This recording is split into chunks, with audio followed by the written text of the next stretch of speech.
Hello everyone, आज हम लोग सीखेंगे कि 11 से विभाजित होने वाले संख्याओं के बारे में। तो 11 से तभी विभाजित होता है जब हम लोग इसका नियम को जानेंगे। अगर नियम हम लोगों को पता नहीं है तो फिर 11 से विभाजित होने के लिए हम लोग को मालूम ही नहीं चलेगा। इसलिए 11 से विभाजित होने के लिए एक खास नियम दिया हुआ है। इस नियम का हम लोग पालन करेंगे तभी हम लोग को समझ में आ गया कि कौन सी संख्याएं जो है 11 से विभाजित होंगी और कौन सी संख्या 11 से विभाजित नहीं होंगी।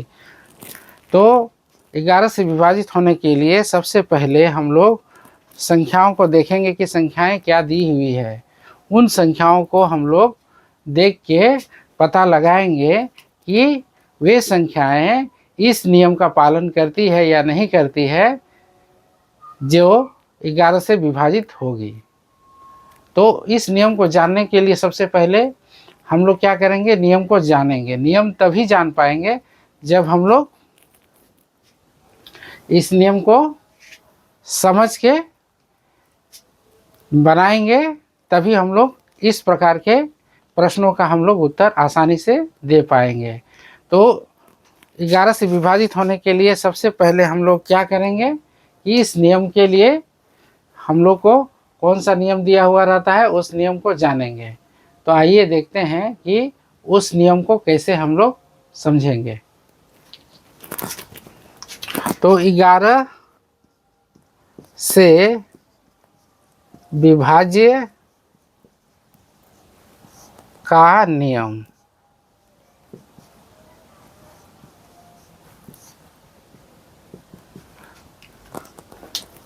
वैसे बच्चे जो है 11 से विभाज्य का नियम अगर उसको पता नहीं है तो बहुत सारे एग्जामों में वे इस प्रकार के प्रश्नों को छोड़ के आ जाएंगे क्योंकि वे नियम जानते ही नहीं है। तो उन बच्चों के लिए है जो 11 से विभाज्य का नियम आज सीखेंगे और सीखने के बाद आप इस प्रकार के प्रश्नों को आप छोड़ेंगे नहीं। तो आइए देखते हैं 11 से विभाज्य का नियम क्या है। देखिए, संख्याएं कितनी भी दी हुई रहेंगे उन संख्याओं में हम लोग को देखना है कि सम स्थानों की संख्या और विषम स्थानों की संख्या।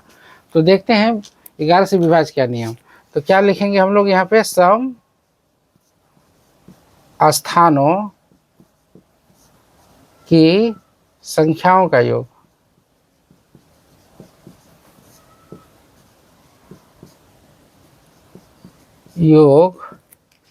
सम स्थान की संख्याओं का योग माइनस विषम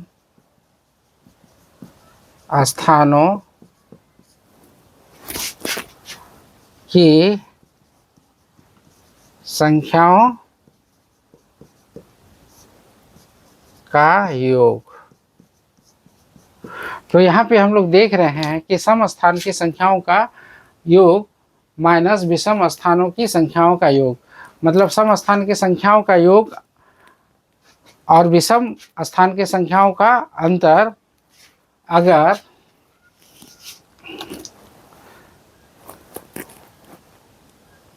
योग 0 या 11 का गुणज हो तो 11 से विभाजित होगा।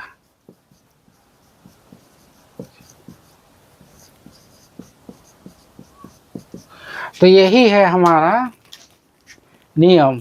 नियम ये है हमारा क्या है कि सम स्थान की संख्याओं का योग माइनस विषम स्थान की संख्याओं का योग का अंतर अगर 0 या 11 का गुणज होता है तो हम लोगों को क्या होगा, पता चल जाएगा कि ये 11 से विभाजित होगा।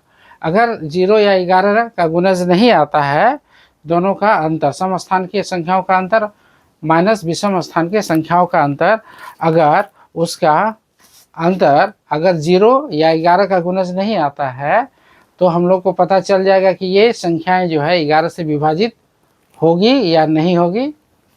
तो 0 या 11 आता है, 11 से 0 या 11 का गुणज आएगा तो 11 से विभाजित होगा। अगर नहीं आएगा तो फिर ये वे संख्याएं 11 से विभाजित नहीं होंगे। तो इसी से संबंधित एक प्रश्न लेते हैं हम लोग, जो कि यहाँ पे है, हम लोग देखते हैं उसको। तो क्या है हमारा, यदि 7 अंकों की संख्या कितना है 504M5N3 11 से विभाज्य है। जो ये संख्या जो दिया हुआ है हम लोगों को क्या है, 11 से विभाज्य है। तो M और N के योग का कोई एक मान क्या होगा। ऑप्शन ए हमारा है 11 है, ऑप्शन बी हमारा 5 है, ऑप्शन सी हमारा 17 है, ऑप्शन डी हमारा 7 है। तो हम लोगों के पास ये प्रश्न है, और ये प्रश्न है क्या है कि बोल रहा है हम लोग को 11 से विभाज्य है। तो हम लोगों को चेक करना है कि क्या ये संख्याएं जो है 11 से विभाज्य है।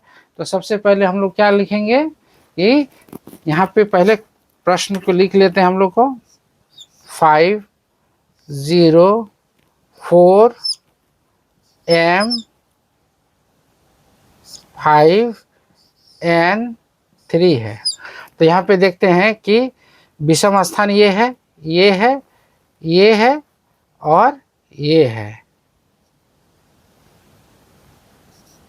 ये सभी विषम स्थान है, और बाकी ये सब सम स्थान है। तो सम स्थान की संख्याओं का योग तो कितना हो जाएगा हम लोग का, यहाँ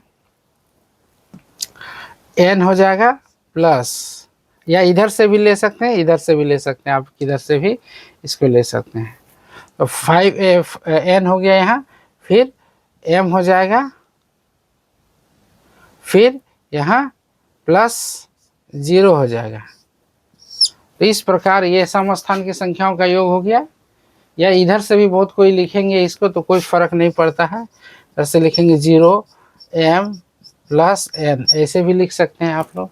इधर से भी ले सकते हैं, लिख सकते हैं, या इधर से भी लिख सकते हैं, जो अपना सुविधा के अनुसार है। दोनों तरफ से आप लोग इसको ले सकते हैं। तो ये हो गया हम लोग का। अब क्या हो गया विषम स्थान के अंकों का। विषम स्थान हम लोग का क्या है, 5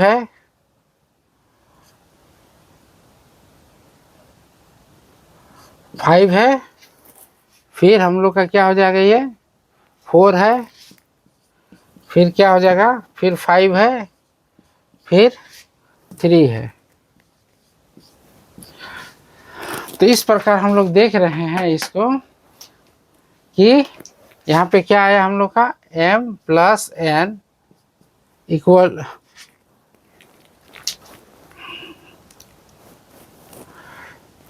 क्या हो जाएगा हम लोग का, यहाँ माइनस, इसको लिखेंगे यहाँ 0 लिखेंगे, क्योंकि यही है हम लोग का। देखिए सम स्थानों की संख्याओं का योग, सम स्थान के संख्याओं का योग माइनस विषम स्थान के संख्याओं का योग, अगर इसको 0 करेंगे तो 11 से विभाज्य हो जाएगा। यही नियम हम लोग का कह रहा है। तो हम लोग देखते हैं, तो m प्लस n आया यहाँ, और इसको जोड़ते हैं 5 + 5 10 + 4 14 + 3 17 आ गया। तो -17 इज इक्वल टू 0। तो m plus n equal to 17 आया है। तो हम लोग का कौन सा ऑप्शन है, हम लोग को क्या निकालना था, m और n के योग का एक मान। तो कौन सा मान होगा, ऑप्शन हम लोग का कौन सा सही हो रहा है, ऑप्शन सी में हम लोग देख रहे हैं कि m प्लस n का मान कितना आ रहा है, 17 आ रहा है।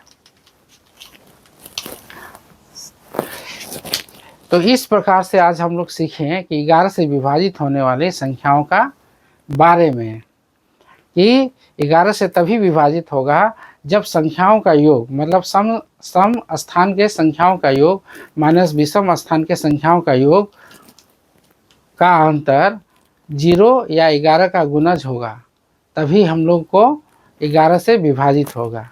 तो यही आज हम लोग सीखें। अगर आपको अच्छा लग रहा है तो हमारे वीडियो को लाइक कीजिए। धन्यवाद।